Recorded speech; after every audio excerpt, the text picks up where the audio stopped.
Hello. Welcome back, everyone. This is part 4 of the King's Castle. King James along with Blair Chopin. Hey, Phillips. And now it's time for one of my favorite parts of the show.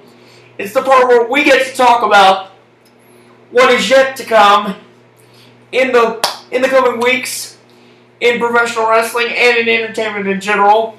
And I've got some big storylines to cover tonight. So, starting with probably the biggest one of all, at least to the wrestling fans. Monday night on Raw, it is the long-awaited return of John Cena. Now, we brought up earlier that obviously Seth Rollins is back, and Roman Reigns is going to face him for the title of the next pay-per-view. But how do you think John Cena coming back is going to play into the storyline, Blair? Because he's been out of the ring for a couple of months. He's got some rust. So do you think he's going to go back after a championship right away? I'm not sure. I was actually thinking about that when you were asking that question because I think the way they were using him last year as kind of the U.S. title holder who was putting other wrestlers over. Yeah, that was he was defending the title week after week, by the way. That was an interesting way to use him, and he was putting in some of the. I think you'll agree, some of the best matches of his career. Without question, he just kept getting better and better. For the record, the series that he had with Cesaro over the summer that year was an instant classic. In my view, that would be an interesting role for him, given all the new blood from NXT. But also, I just think. Man, wouldn't that dream match of him versus a Rollins or him versus a Reigns or those three all put together in a match for the title, with the way Cena was wrestling, and with Cena being even more of a star now, you gotta consider this now. He's got his own TV show, American Grit, by the way, on Fox. He's hosting the ESPYs, which is huge for the WWE. On ESPN, you can't underestimate how big that is for the WWE, without question. So. Does the WWE look at that and say, hey, his stock's never been higher, and we can get a lot of publicity from him making a title run, and a lot of renewed interest if he does? Maybe so, but on one hand, you gotta wonder that the reason they let Rollins hold on to the title for so long last year was because they wanted to try to keep mixing it up, keep it fresh. Yeah, I understand. Because kids love John Cena, kids love Roman Reigns. They do. But yet, the fans want to see something. By that I mean the older generation. The older generation of fans want to see something new. Right. So they have to look at it from both sides. Right. Yeah, that's an interesting way to put it. I don't think, like we discussed it last week, I think fans are kind of warming up to Roman. I think they kind of warmed up to John Cena prior to injury. But at the same time, the WWE is kind of in a good spot because they could either play the hand of having those reliable guys chase the title, or they can keep having these upcoming stars who the older generation loves, like Ambrose, and help me out with the guy who was in the title match last week. AJ Styles. They could have those guys in the title match as well. I mean, and the fans would be perfectly content with it. So you think?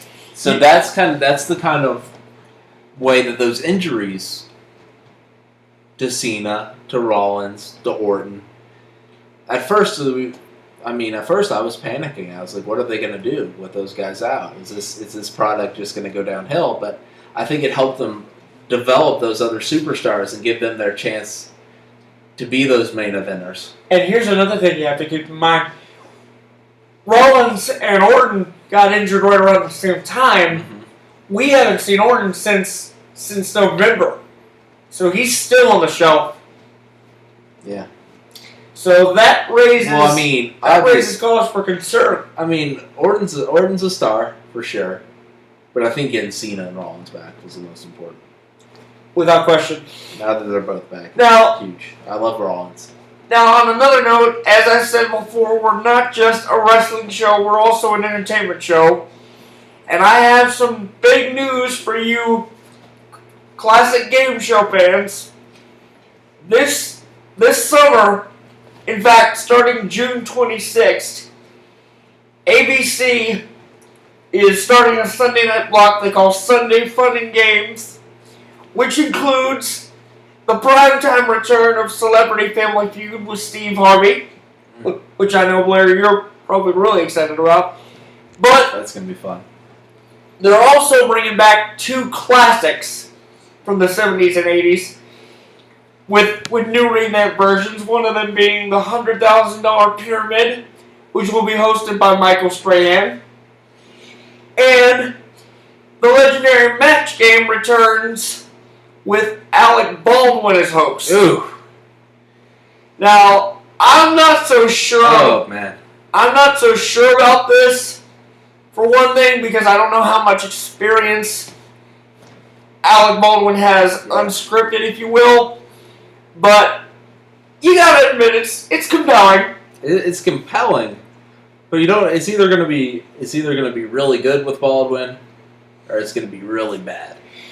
Now, I don't feel like he's a safe host. and the other thing you have to factor in is this is the first time they've actually tried to revamp Match Game in 18 years. Well, I mean, I think they look at ratings from things like GSN and other replays and so on. They must see that the ratings are high and that people are clamoring for it. Now, never underestimate the power of nostalgia. Without question.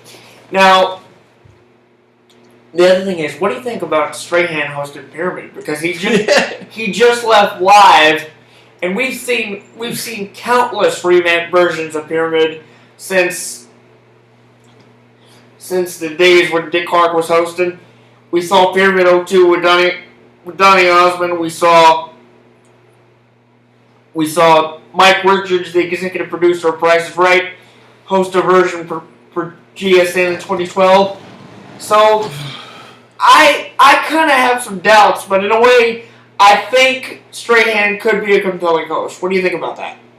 I mean, Strahan, his success amazes me. Because I kind of don't get it. But at the same time, Why is that? I guess he's funny, and he smiles a lot, and he has a goofy laugh. And people heard my theory on him last week, so I'm going to take it easy on him this week. But people obviously love him. Yeah. He was a great NFL player as well, but I don't think I've ever seen an athlete just have this successful of a crossover into entertainment. I mean, it's amazing. Well, the thing about it is, you see comedians like people like Billy Gardell and Wayne Brady and Drew Carey do it all the time. But not athletes. Especially football players. Right. But, in fact... It's amazing. It's amazing. In fact, call me crazy, but I can't ever remember a time when an athlete hosted a game show, with the exception of maybe Paulo Antonono, who hosted a syndicated version of Minute to Win It for GSN in 2013. I can never remember a time when an athlete hosted a game show, with the exception of maybe Joe Gargiola, who hosted a version of To Tell the Truth and Strike It Rich. But that was way back in the 1980s. Yeah. So it's been a long time. It's a unique situation with Strahan. So this will be very interesting and I'm sure very compelling, to say the least. But you know what? I think that about wraps it up for tonight. So Blair, thank you again as always. Thank you guys. And thank you at home for watching. Until next time, just remember, the King loves you. Good job, guys. Good job, James. Oh, you're blowing kisses.